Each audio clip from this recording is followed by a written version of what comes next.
Greetings and salutations, everyone. My name is Kiorkof, and welcome to my YouTube channel. Today, I'm going to be talking about my updated top 40 running back rankings for the 2024 fantasy football season. Now, just over a week ago, I put out a top 36 running back rankings video, but since then, with all of the training camp news, injuries, and of course the preseason games that have already taken place, my rankings have changed. So I wanted to go ahead and give you guys the most up-to-date rankings for a half PPR scoring format, meeting everyone in the middle, whether you do play in a standard league or a full PPR league, so that if in fact you're drafting this weekend or in the coming days, so that you're equipped with the most up-to-date rankings so that you can make the most informed decisions going into your 2024 fantasy football draft. So let's go ahead and let's begin talking about my number one running back, Christian McCaffrey. In fact, the top three, the big three, are still going to be locked within this position. Therefore, I have the locked symbol next to them. And going into 2024, it is a no-brainer that we are selecting Christian McCaffrey as the 1.01. Coming off of a year in 2023, in the 19 healthy games he played, regular season and postseason included, he was averaging 23.02 fantasy points per game in a half PPR scoring format. In the last 32 games that he has played for the San Francisco 49ers, including the playoffs, he has scored 40 total touchdowns in those 32 games. Yes, he's currently dealing with a calf strain, but there is a lot of time between now and the Monday Night Football game on September 9th against the New York Jets. There are literally 30 days between now and then, so I believe that he is going to be 100% healthy. Again, in the last two seasons, he's played 39 consecutive healthy games. I'm expecting Christian McCaffrey to be at a full capacity and, of course, continue his trend of finding a lot of success as our number one overall back. Now, number two is Breece Hall of the New York Jets. Again, still one of these locked players within the big three. Like we mentioned last time, Breece Hall, when he was let loose from weeks 5 through 18 of the 2023 fantasy football season, he averaged 20.15 touches per game and 17.3 fantasy points per game throughout those 13 games to finish the season. Throughout that span of time was the number 3 overall running back in a half PPR in terms of fantasy points per game scored, only behind Kyren Williams and Christian McCaffrey. And he was able to accomplish all of that with Aaron Rodgers out and, of course, a bottom 5 run blocking offensive line. They immediately upgraded that offensive line this offseason. Aaron Rodgers is healthy. And when you add Aaron Rodgers, not only are you going to score more points as an offense, which is going to lead to more red zone opportunities, last season, not only were the New York Jets last in terms of offensive touchdowns scored, in terms of passing and rushing touchdowns. Additionally, they were 32 in all red zone rushing statistics amongst all teams. They were last place in terms of attempts and touchdowns in all of those categories. So when you have Aaron Rodgers, the touchdown numbers are going to continue to increase. And of course, the receiving game isn't going to disappear for Breece Hall because over the course of 2019 to 2022,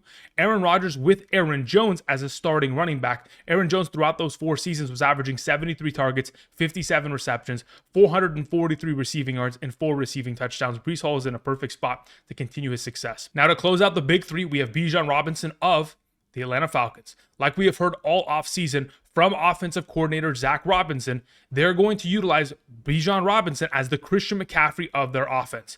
Now, if you look at what Zack Robinson was able to do with the Los Angeles Rams last season and what he probably learned from Sean McVay, they utilized Kyren Williams at a very high capacity. I mean, 20 plus touches per game when healthy is a ridiculous number, but Bijan Robinson can absolutely handle that volume of overall touches. Not only that, last season when they gave him 15 or more touches within a game, he was averaging over 16 fantasy points per game.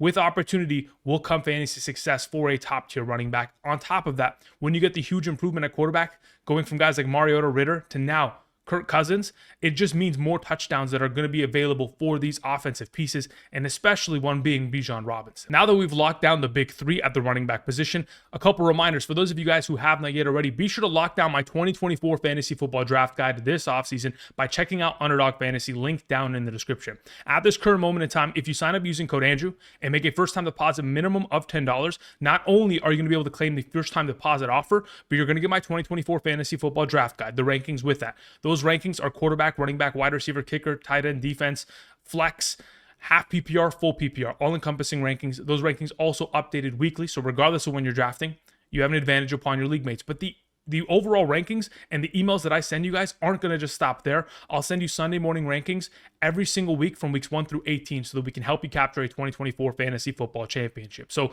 be sure to go ahead, lock down my 2024 fantasy football draft guide, get your hands on it by checking out Underdog Fantasy today, making that first time deposit. For those of you who are wondering if you're eligible, be sure to go ahead and check out the map to the right side of the screen. And if you've already used my code in the past or made a first time deposit with somebody else's code in prior seasons, be sure to go ahead and check out Patreon. All that content and more is available there, linked down in the description. Thank you very much. Okay, Let's get into talking about the beginning of the A tier. Another one of these running backs that, again, is within a similar position as our last ranking. But for those of you who need a reminder as to just why Jonathan Taylor is so great, last season from weeks 7 through 18, when he had a full reign of this backfield and had very little competition with Zack Moss, because of course Zack Moss missed a little bit of time throughout that span of time, but really they transitioned into allowing Jonathan Taylor to take over. He was averaging 21.38 touches per game and 16.75 fantasy points per game. Now again, going into 2024, the primary concern that I hear from many of you, whether it's via the comment section or the live stream that we did just a couple days ago, is Andrew, is Anthony Richardson really going to impact Jonathan Taylor enough to where he could potentially not be a top 5 back? And I 100% understand the concern, and I see it as a potential threat as well. But you have to understand that going into 2024, with Shane Steichen as the primary play caller and the head coach of this team, they're going to want to utilize both Taylor and Richardson within the red zone. If you go back and look at the 2022 Eagles, the team that Shane Steichen was the primary offensive coordinator of, in that season, in 2022, the Philadelphia Eagles are number 1 amongst all teams in all red zone rushing statistics. They had 119 red zone rushing attempts for 29 red zone touchdowns. Again, there is a lot of potential for both Anthony Richardson and Jonathan Taylor to both find a boatload of success. And the most important thing is that they won't cannibalize each other's fantasy value. Last season, amongst all teams, the Colts were number 7 in red zone rushing attempts. Again, that's a huge stat. Additionally, amongst all teams, the Colts were number 6 in terms of running back opportunities, being rushing attempts and targets. A lot of opportunities going to go in the direction of Jonathan Taylor. I'm not too worried about it. Moving on to our number 5, we have Jahmyr Gibbs. Of course, like I mentioned last time, Jahmyr Gibbs from weeks 10 through 21, with David Montgomery in the lineup, was still averaging 14.92 fantasy points per game once they really got him integrated within this offense. And like we mentioned earlier this week in the must-draft running back video based on offensive lines, of course, we know that Jahmyr Gibbs sits behind the number 1 ranked offensive line in the National Football League. In fact, their offensive line has improved this offseason by bringing in Kevin Zeitler. So not only are they number 1 in terms of run blocking grades, they're coming off a season in 2023 in which they were number 4 in terms of rushing DVOA amongst all teams. When we look at weeks 10 through 21 of last year, yes, David Montgomery was within the mix, getting himself 15 touches per game, but Jahmyr Gibbs throughout that span of time still had more red zone rushing attempts and more red zone rushing touchdowns. He is going to be the primary number 1, and we've heard all offseason that they're focusing on establishing him within the receiving game far more. Last season, he only averaged 6.1 yards per reception amongst all running backs with a minimum of 20 receptions last season. He ranked 40 within that category. Just wait until he improves within that overall stat. He's going to be far more efficient and far more capable for fantasy purposes. Our number 6 to close out the A tier is Saquon Barkley. Very similar to the potential of Jonathan Taylor getting his touchdown stolen. There is the conversation of which potentially Saquon Barkley could get his value stolen, but the fact that he is going from one of the worst teams in the National Football League to an offense that is a huge upgrade across the board, whether it is via quarterback, receiver, tight end, etc. But the biggest upgrade is offensive line. Last season, when Saquon Barkley had at least 1 yard before contact, he was averaging 6.6 yards per attempt. Again, a pretty ridiculous number. And going into 2024 with a huge upgrade within the offensive line, sitting behind these tanks of the Philadelphia Eagles, he's going to get himself a lot of opportunity, and it's going to lead to a lot of success. Over the course of the last 2 seasons, the Philadelphia Eagles have given their starting running backs a lot of opportunity. Miles Sanders, 16.42 touches per game. DeAndre Swift, 17.73 touches per game. In Saquon Barkley's career, over the course of the 2022 and 2023 seasons, in games in which he's been given 16 or more touches, he's averaging 18.22 fantasy points per game. I know that Jalen Hurts and the brotherly shove is an impending potential threat to his upside. I don't think it's going to be as vital of a play within this offense going into 2024. It will allow Saquon Barkley to be far more relevant within the red zone. Our number 7 is Kyren Williams, who again, last season amongst all running backs was number 2 in fantasy points per game, 19.92, only behind Christian McCaffrey. Again, they bring in Blake Corum, and he's going to be the primary threat that is going to potentially limit Kyren Williams' overall upside. But even with the presence of Blake Corum, I truly do believe that that's going to only keep Kyren Williams fresh. And when you keep him fresh, we know that he is a highly efficient running back, number 6 amongst all last season in terms of yards per carry average, over 5.0. Again, when you give him opportunities, it is going to lead to success. And if you have him fresh and healthy over the course of the entire season, I don't think that he's going to slow down in comparison to what he was able to accomplish last season. Now, even though Blake Corum does impose fear in many of our eyes, you have to understand that there isn't a great track record with Sean McVay and rookie running backs in their overall usage. Additionally, in comparison to running backs like, Travis Etienne last season, and of course Kenneth Walker III, both running backs who had a backup drafted within the 2023 NFL draft. Charbonnet and Tank Bigsby, they came in, and many of us were afraid of the value that was going to be sapped away. It wasn't. I'm not going to panic. We're continuing to keep Kyren Williams as our number 7. Our number 8 is Josh Jacobs, who of course is changing jerseys, but like I've mentioned in the past, and I've mentioned this over the last couple seasons, he has always been an RB1 when healthy. Doesn't matter whether it was 2019 all the way up till last season, even though last season was highly inefficient in terms of his overall yards per attempt and of course yards per reception. He's always been an RB1 when healthy. And he goes to a team that has supported an RB1 from 2019 to 2020, with Aaron Jones finishing as the number 2, 5, 12, and 9 overall running back throughout that span of time. So you're joining an offense that has already established running game. Of course, Matt LaFleur knows how to utilize their running backs. There's a reason why they went out into free agency and paid Josh Jacobs all this money, making him the 5th or 6th highest paid running back on a per season average. Additionally, for those of you who are worried about the other running backs within this overall backfield that could end up making an impact on Josh Jacobs' 3-down ability, understand that in 2021 and 2022, both those seasons, Josh Jacobs was able to accumulate 64 targets and 53 receptions. He is a 3-down back, and that'll continue with the Green Bay Packers in 2024. Our number 9, I went ahead and I put a little crown emoji next to King Derrick Henry, because again, he is King Henry. In the last 5 consecutive seasons, when he has been healthy, he has been a top 8 running back in every single season. And this is probably going to be the 6th consecutive season in which he's able to accomplish that. When you look at the Baltimore Ravens running back rushing statistics last season, and additionally, the total fantasy points that Ravens running backs accumulated in 2023, they were 5th amongst all teams in the National Football League within that category. Additionally, Gus Edwards last season had the 2nd most red zone rushing attempts inside the 5-yard line, which led to Gus Edwards scoring 12 rushing touchdowns. Just imagine Derrick Henry with those overall opportunities. Within an elevated offense that is run first, has a mobile quarterback, and on top of it has the best strength of schedule going into the 2024 season. To close out the B tier, our number 10, Devon Achane. And I went ahead and I put a little trophy next to him because truly, up until now, this is the first shift within our kind of rankings in comparison to last week. Devon Achane jumping ahead of Travis Etienne, primarily because, again, he has the ability to win you your 2024 Fantasy Football League if you are willing to take the chance on him. But is it much of a chance? Last season, he was averaging 7.77 yards per carry and 5.07 yards after contact per attempt, number 1 in both those categories. I went ahead and did some digging. In terms of his yards per carry average last season, it was number 2 all-time in NFL history. The running back that has the overall record is Beatty Feathers from 1934. Again, Devon Achane is doing things that are breaking records. Last season, any game in which he had 11 or more touches was averaging 21.4 fantasy points per game in a half PPR scoring format. And I understand the Raheem Mostert fear is warranted. And I have Raheem Mostert ranked higher than I did last time. But going forward, Devon Achane, again, has the ability to be a top 5 back at the end of the season. If all the dominoes fall in the right direction, he stays 100% healthy, and this Miami Dolphins offense continues to surge like they have the last 2 seasons. To begin the C tier, we have Travis Etienne, that yes, just moved down 1 spot, but in comparison to the rest of the C-tier running backs, quite frankly, they are all similar in terms of their potential upside, their fantasy point per game averages, and the fact that they are all going to receive unimpeded volume of opportunity going into 2024.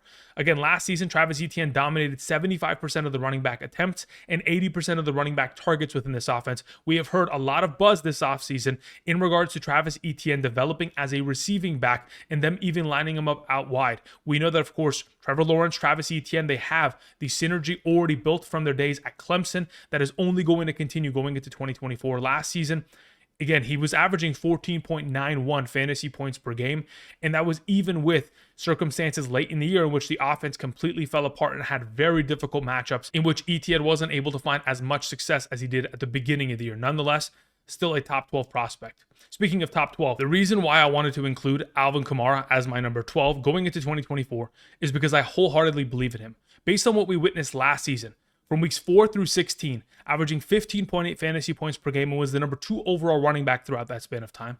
Additionally, on top of that, you get a new offensive coordinator who is just with the San Francisco 49ers and is going to utilize Alvin Kamara in a Christian McCaffrey role. And I understand the overall risks of his age and his injury history are there. But currently, based on his ADP and where he is being drafted, there's a reason why I put that, the hourglass there. you don't have to draft him as the 12th running back off the board, but take him at his current ADP because it is an absolute steal in 2024. I mean, last season on a 17-game pace, he was on pace to go ahead and accumulate 119 targets, 103 receptions, 655 receiving yards, and a receiving touchdown. Derek Carr from 2018 to 2022 with the Las Vegas Raiders targeted his running backs a boatload, 114 times per season. It increased in terms of a per game average with Alvin Kamara, considering how capable he is in the receiving game. But nonetheless, I'm expecting him to be a fantastic play for the entirety of the 2024 season. Draft him at his current ADP, but understand that I highly value him going into the season. Number 13 is Isiah Pacheco, who has moved up a little bit in comparison to last time. Again, when we're talking about unimpeded volume of opportunity, he is going to have that. He was able to accumulate 81% of the rushing attempts within this offense last season, 53% of the overall running back targets. With Jerick McKinnon gone, hopefully that number increases. He averaged nearly 14 fantasy points per game last season when you include the overall regular season and the playoffs. His contributions throughout the entire year, even though they are limited because this team does not like to run the ball as much as they should, the fact of the matter is he's still getting enough touches to be a potential workhorse back in 2024. The biggest difference going into 2024 in comparison to last year is that this offense should be elevated in comparison. Last year, this Chiefs offense only scored 37 total offensive touchdowns in comparison to the year prior, which was 59. If you go ahead and just have a little bit of an uptick in terms of bringing in wide receiver help that is going to help Patrick Mahomes succeed, it should lead to more touchdowns for Isiah Pacheco to maybe get into that top 12 running back conversation. Rachaad White is our number 14, who dropped a little bit. I think that Rachaad White and Alvin Kamara are identical in terms of potential value. The only worry/concern that I have is the loss of offensive coordinator Dave Canales for the Tampa Bay Buccaneers. If his absence in the offensive change is going to potentially impact Baker Mayfield negatively, it could impact Rachaad White's bottom line in terms of overall fantasy production, even though he is going to get all of the unimpeded volume of opportunity last season, 75% of the running back attempts and 74% of the running back targets within the organization. He had himself 336 total touches. Even though the touches are going to be there, maybe it's not going to be as much overall potential for touchdowns because the offense isn't as high leveled as it was last season. I mean, we did see Rachaad White last season averaging 15.9 fantasy points per game between weeks 7 through 18. So we know he is highly capable of finding success in fantasy, but the offensive coordinator change makes me a little bit weary of his overall potential. Number 15, we have James Cook. One of the final workhorse backs that you can draft within your upcoming 2024 fantasy football draft. Once you see James Cook as the best available back, understand that he is the final of the workhorses that are automatic going into this season, because from weeks 11 through 20, Joe Brady, as the offensive coordinator of the Buffalo Bills, elevated James Cook to average 13.96 fantasy points per game and 20 touches per game. When you're averaging 20 touches per game, you have immense value. And last season, even with Gabriel Davis and Stephon Diggs in the lineup, this was a run-first offense. So going into 2024, it's not going to change. They're going to continue to be a run-first offense. I understand that the biggest threat to James Cook is Josh Allen and his rushing touchdown upside. That is certainly going to play a factor going into this upcoming season. But regardless of that, I do anticipate to see James Cook score more touchdowns this year than he did in 2023. The final of our C tier is Kenneth Walker III. Kenneth Walker, again, when he was healthy last season, was a clear 3-down back within this offense. 77% of the running back rushing attempts, 52% of the targets. And yes, Zach Charbonnet is a capable, 3rd-down back and could certainly get himself within the mix of 2-minute drills or pass blocking situations.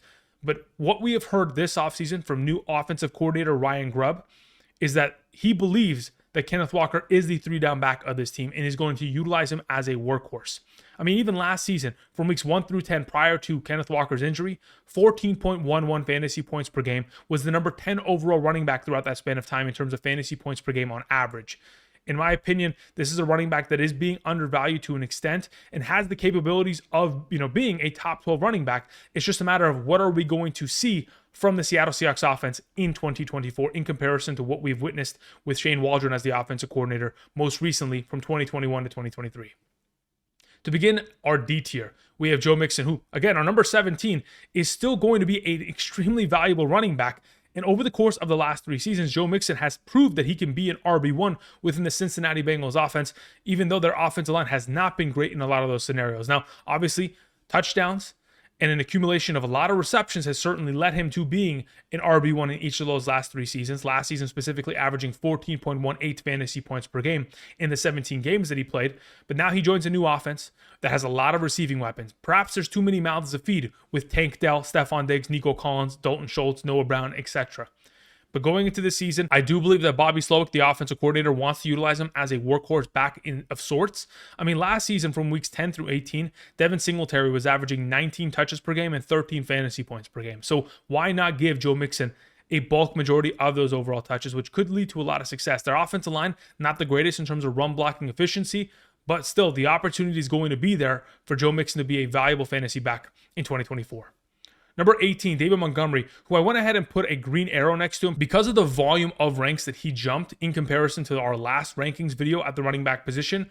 I wanted to go ahead and just designate, just to give you an understanding that there is variable change overall. Even though there could be some change in terms of one player like moving 1 or 2 spots, this is one of those players that I feel a little bit more bullish on going forward. David Montgomery, like I mentioned with Jahmyr Gibbs, behind the number 1 rated offensive line in the National Football League, and it's not even close within that category. Additionally, last season from weeks 10 through 21, even though they were utilizing far more Jahmyr Gibbs, in fact, enough Jahmyr Gibbs where he was playing 54% of the offensive snaps, while, of course, David Montgomery was only playing 44% of the offensive snaps. David Montgomery still averaging 15 touches per game and 12.91 fantasy points per game throughout that span of time, splitting overall red zone opportunities. He only had 1 less red zone rushing attempt than Jahmyr Gibbs and only had 2 less red zone rushing touchdowns. Jahmyr Gibbs had 10 and David Montgomery had 8 throughout that span of time, weeks 10 through 21 of last year. Again, with less touches, should keep him healthy. Beyond an extremely elite offensive line, in the way that he played last season with career highs in terms of yard per carry average, I'm expecting a lot of success for David Montgomery, who again is within that range of probably averaging somewhere between 11.5 to 13 fantasy points this upcoming season. Number 19, we have Rhamondre Stevenson. Again, Rhamondre Stevenson with the new offensive coordinator should be in a far better position to succeed. With a new quarterback, with a new system overall, I understand that this offense as a whole, when you compare it to the rest of the league, it doesn't look great with Jacoby Brissett or Drake May. Their offensive line over the course of the last couple seasons hasn't been great, but going into this upcoming season, in terms of run blocking grades, in terms of DVOA efficiency from last year, could end up surprising many if this offense takes some steps forward and is far better from what they looked last season, which honestly, it's not going to take much. That was the worst New England Patriots offense that we have seen since the year 2000. Therefore, I'm expecting Rhamondre Stevenson on a run-first team who is capable of succeeding within the receiving game, top 5 in all running back receiving categories back in 2022, in which he finished as an RB1 that season. When we look at Rhamondre Stevenson from the last 2 seasons, in games in which he has been given 13 or more touches, he's averaging 14.4 fantasy points per game. Again, the number 19 spot for a running back that is balanced is going to get himself a lot of work on the ground, through the air, and be efficient in doing so. Number 20 is James Conner. The whole conversation about James Conner is always, is he going to stay healthy? That's just always the conversation. And he's never played a full healthy season. But once he is on the field and healthy, he is an unstoppable force within this Arizona Cardinals offense. In fact, over the course of the last 3 seasons, he's always finished as a top 20 running back overall. And even though he missed 4 games last season, finished as RB18 because he was averaging 19 touches per game and 15.28 fantasy points per game in a half PPR scoring format. I know that Trey Benson is always going to be looming as a threat, but when you look at Underdog ADPs of Trey Benson in comparison to ESPN, NFL.com, Yahoo Fantasy ADPs, Trey Benson is far more affordable. Therefore, you should be able to grab James Conner and additionally Trey Benson so that you are getting the full workload, and fantasy upside of this backfield, regardless of who becomes the RB1 based on injuries, so on and so forth. Moving to the E tier, another one of these running backs that I've moved up a pretty good amount because I'm more bullish on them. It is Raheem Mostert, who is behind a great offensive line and, of course, was the number 2 overall running back last season, having scored 20-plus touchdowns, having been extremely efficient with 4.8 yards per carry, 3.4 yards after contact per attempt, ranking top 10 in both of those overall statistics, and going into this upcoming season in which, of course, we're anticipating the Miami Dolphins to continue to use their running backs at a premium. Raheem Mostert should continue to be the number 1 running back until, of course, Devon Achane takes that from him. But Raheem Mostert's not just going to relinquish it freely. He's a guy that, even though he is older in age, has played 31 of the last 34 games within this offense. And as long as this offense continues to give their running backs top 5 opportunity, that's a combination of rushing attempts and targets, they could very easily sustain 2 top 24 running backs within the 2024 season. That's what I'm anticipating. Number 22, we have Najee Harris. Najee Harris, again, he has always been a top 20 back throughout his 3 seasons with the Pittsburgh Steelers. Additionally, has never missed a game due to injury. And even though he is highly volatile in his overall performances, from week 7 through 18 of last year, once they went ahead and changed our offensive coordinator and found success, he was averaging 12.5 fantasy points per game throughout that span of time. The number 8 overall back and number 18 in terms of fantasy points per game on average. He is still extremely capable. Now that you bring in a quarterback upgrade, regardless of whether that's Justin Fields or Russell Wilson, and a new offensive coordinator in Arthur Smith, formerly of the Atlanta Falcons, who led the Atlanta Falcons to being number 1 amongst all teams in running back rushing attempts last season. It's only going to continue to lead to Najee Harris getting himself over 250 total touches this year, even with splitting touches and snaps with Jaylen Warren.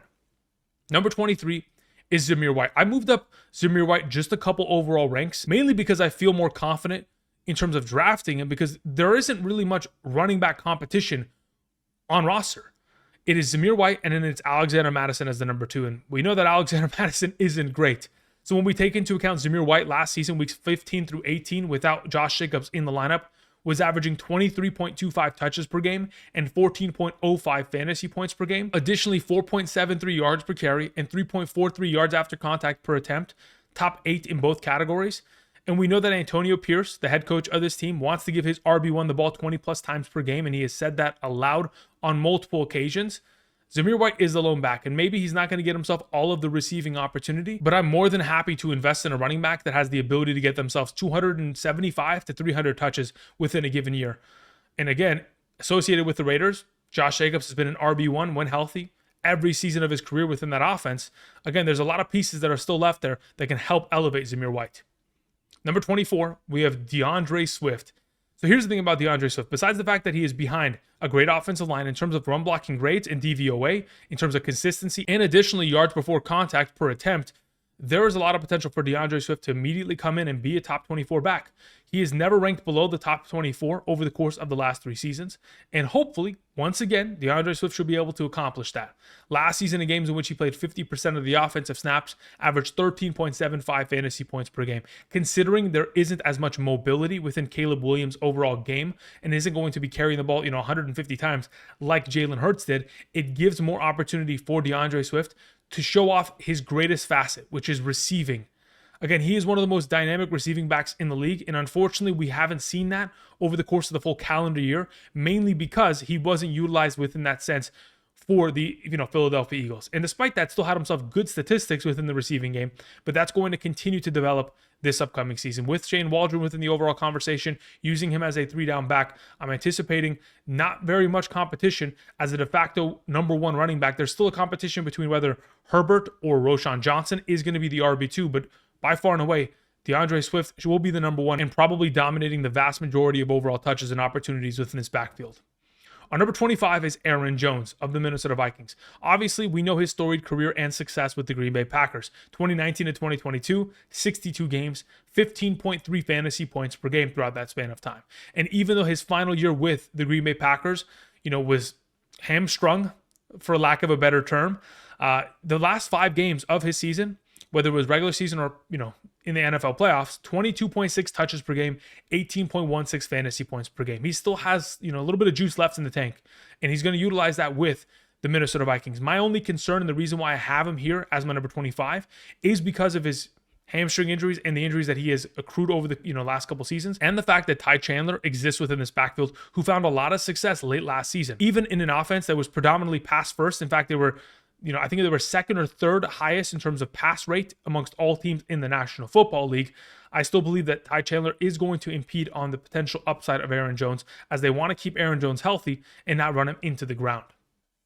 Our number 26 to begin the F tier, even though it is the quote-unquote F tier, understand that Brian Robinson Jr. is one of these running backs that I'm very excited about this upcoming season. From weeks 1 through 12 of last season, prior to his injury, 15.6 touches per game, 13.02 fantasy points per game. In games in which he was allowed to play 50% of the offensive snaps or more, averaging 15.99 fantasy points per game. And that was all while the Commanders last season were the number one team in total passing attempts. So now that you bring in Cliff Kingsbury, who's going to change this offense, who elevated Kenyon Drake to the number 14 overall back in 2020, elevated James Conner to the number 5 overall back in 2021, the second easiest strength of schedule belongs to Bijan Robinson Jr. in an offense that very well should give him the vast majority of the overall touches. Even though the receiving game will go to Austin Eckler, I'm anticipating Bijan Robinson Jr. to still be, a part of that game, get himself a couple receptions and still be of value. Number 27 is Zack Moss. So this is the issue that I have with Zack Moss. As the last couple weeks have gone, Chase Brown is gaining a lot of momentum in training camp, and that is beginning to scare me to an extent to where perhaps we need to settle our expectations of the upside that Zack Moss has, even though he is filling into the shoes of Joe Mixon, which has consisted of being the number 3, 12, and 8 overall back over the course of the last 3 seasons. I'm beginning to see shades of Miles Sanders / Alexander Mattison from 2023. Guys that were, anticipated to be the number 1, but unfortunately, whether it was an injury and or potential, lack of efficiency, it led to other running backs taking over, which in this case would be Chase Brown. So I'm a little bit worried about that, even though Moss has proven that he can be a 3-down back, and he was averaging 16.74 fantasy points per game from weeks 1 through 8 of last year, prior to the return of Jonathan Taylor at a full capacity. I am still worried that this offensive line, the lack of a rushing attack from the Cincinnati Bengals could, impact him, and then it maybe leads to Chase Brown taking over the job. That's what we have to be worried about. Number 28, Javonte Williams, who jumped a pretty good number of overall rankings since our last video, is in the conversation of potentially being a 3-down back for this offense. Even though last season there was a lot of uncertainty and a huge backfield rotation, a running back by committee of sorts, with, Jaleel McLaughlin. We also had Samaje Perine. I do believe that was primarily because Javonte Williams was coming off of his ACL injury and they needed to limit him. And even then, they still gave him a bunch of touches. That being said, I think going into this year, we'll see far more efficiency and far more usage of Javonte Williams. In games last season in which he was given 50% of the offensive snaps or more, averaging 13.5 fantasy points per game. This is a top 5 offensive line in terms of run block efficiency and grades going into 2024. And we know that Javonte Williams has receiving upside. He has utilized it in the past, and he certainly will be given opportunity considering Joe Lombardi, the offensive coordinator, and Sean Payton, the head coach and the primary play caller, always want to get their running backs a boatload of targets, averaging between 130 to 150 per season when they are calling offenses. So I'm expecting Javonte Williams to go ahead and collect a bunch of receptions in 2024. Number 29, we have Tony Pollard, another one of these running backs that jumped into my top 30. The reason why I wanted to go ahead and talk about Tony Pollard at this capacity is because if the Tennessee Titans in 2023 were capable of having the number 12 and the number 36 overall back, and you remove Derrick Henry from the entire equation, I understand you're switching offensive coordinators, but there is going to be enough opportunity within this backfield for both Tony Pollard and Tyjae Spears to both be top 36 running backs. And that's what I'm anticipating. Both of them are currently stated to be the starting running back of this team, the 1A, 1B of sorts. We do believe that Tony Pollard is the most talented of the two. And when he is given, not the full reign of opportunity within a backfield, similar to the way that he was utilized in 2022 with the Dallas Cowboys, where you can give somebody else touches between the tackles, and then you can utilize Tony Pollard within the screen game, within the receiving game, and then potentially, third and long situations, still give him a halfback draw in which he could take for 20 yards. He is far more efficient in those scenarios. I think Tony Pollard, as time has gone on and as we kind of get an understanding of this offense, should be of more value, therefore moves up to 29. Number 30 is Jaylen Warren. Again, Jaylen Warren is pretty simple.